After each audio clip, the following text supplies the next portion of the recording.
this group, which is my group, we will be presenting about the drug abuse. So I invite my team member also to the floor.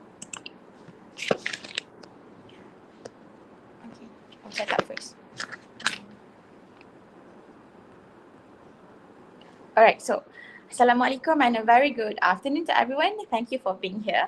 Today, we from Group 1 will be presenting on the global contrast in drug abuse between Malaysia and America. Before we start, my name is SYAZLINDA, who will be addressed as ANDRIANA, and my teammate is ALISS NAZHIRAH binti MOHAMAD NAZHER. And my teammate is ALISS NAZHIRAH, who will be addressed as ALISS. Alright, so let's proceed to our first slide. So what is actually our topic look like, right? So what is actually a drug abuse? So the drug abuse meaning the use of illegal drug or the use of prescriptions or over-the-counter drug for purposes other than those for which they are meant to be used or in excessive amounts. So the key point here is misuse, like overconsumptions. And next, we'll take a look why people start using drugs. One of the most common reasons is peer pressure and curiosity. Many young people experiment because they want to fit in with friends or simply experience something new without fully understand the consequences. And another major reason is stress and depression, which emotional struggle actually can push individuals to, look for temporary relief, and drugs can become, which is we call as unhealthy escape mechanism. Moving on. Alright. So if you see this is the first chart that we're going to be presenting on. So first of all, the title of this chart is Drug Usage Among Americans Aged 12 and Older. And the reference that we use for this chart is from the Substance Abuse and Mental Health Services Administration from the United States. So the type of chart that we can see here is it is a combination between a paired bar chart and also a percentage bar chart.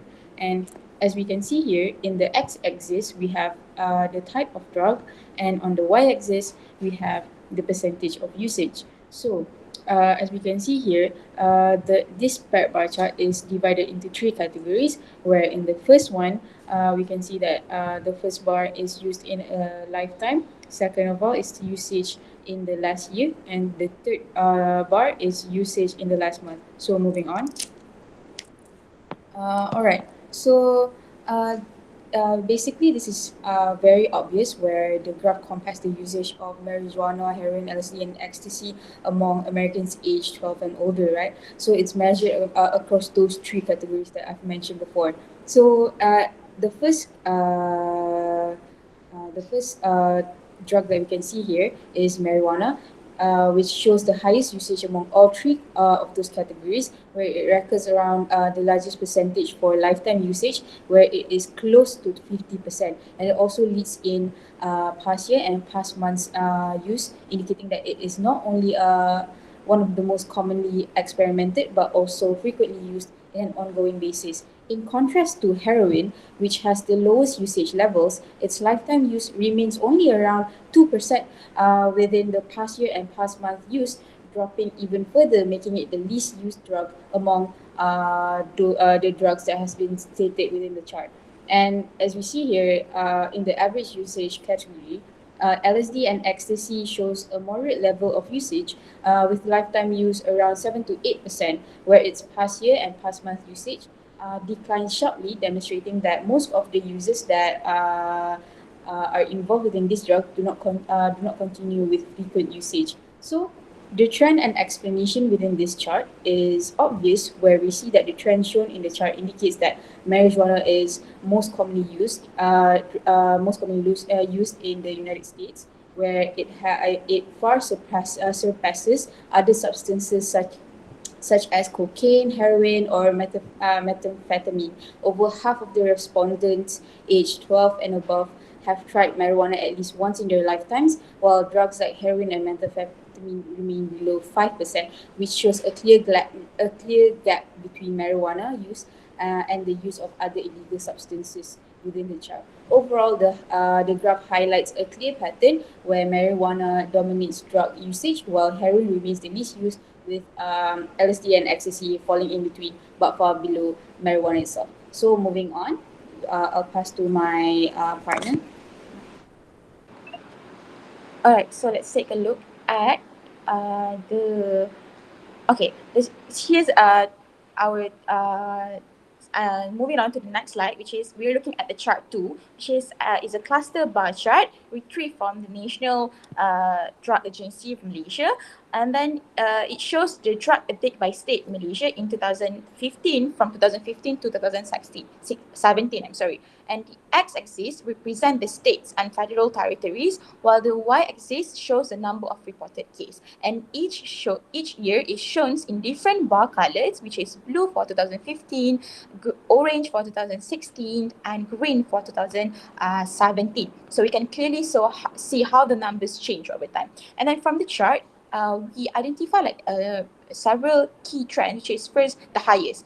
Let's take a look at Pulau Pinang, the highest number of drug addicts overall. It peaks at 2016 with over 500 cases, which is the highest point of the entire chart. Even though it dropped slightly at 2017, it still remains as a top state, showing a persistent drug issue, maybe likely influenced by urban density and accessibility and so on. Next, let's take a look at Kelantan, that shows one of the fastest increases. The case rises sharply around 1,900 in 2015 to 3,700 in 2017. This almost like doubling suggests that drug involvement becoming more widespread, potentially affecting youth and so on. And let's take a look at Kedah.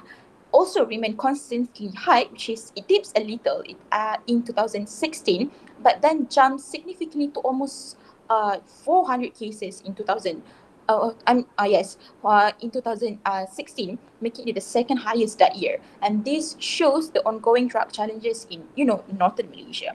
Moving on the other hand of the chart, we have the lowest one, which is Labuan and also Putrajaya. Putrajaya has the lowest numbers across all 3 years. The cases stays very low with only minimal changes, maybe probably due to its smaller populations or maybe restricted community structure. And then let's take a look at the Labuan, which is second lowest, with a slightly yearly increases, but still among the least affected territories. Finally, we can also see a concerning upward trend in Terengganu, where the numbers keep rising each year. The increase from 2015 to 2017 is quite large, I can say, indicating that the drug issue, might be spreading beyond urban areas in rural or in coastal regions. So overall, this chart shows that the drug abuse in Malaysia varies greatly by state, with some areas showing a stable number, while others showing experience a rapid growth. Okay, moving. All right. So, as we all know, for the conclusion, we should all be aware of drugs because in both Malaysia and US, we are dealing with a rising amount of drug addiction rates, which is very concerning. And the key takeaway from this presentation that has been brought from both of us is that drugs are detrimental towards your health and also towards your mental and physical capabilities. And users do not solve the problem, but helping them recover does. So with that, we end our presentation. Thank you. Is there any questions? Hello, you hear my voice? Okay, so I would like to ask a question. So by looking at the trends, what is the scariest possibility if drug abuse continues to rise in Malaysia? Okay, so that's my question. Is that Alia who asking the questions? Yeah. All right. So thank you, Alia, for the questions. In my opinion, I think the scariest possibility is that maybe this addiction, the drug abuse, could be normalized among youth, and once it becomes common or socially accepted in certain areas, it spread faster, and then we can easily buy more marijuana at Shopee, making prevention extremely difficult. So I think that's when we start seeing the generational cycles of addiction. So yeah, that's the scariest possibility, I guess. Is that answering your questions enough, Alia? Yes, thank you, Linda. All right, thank you. With that, I think we can conclude our first presentation today. Thank you, everyone.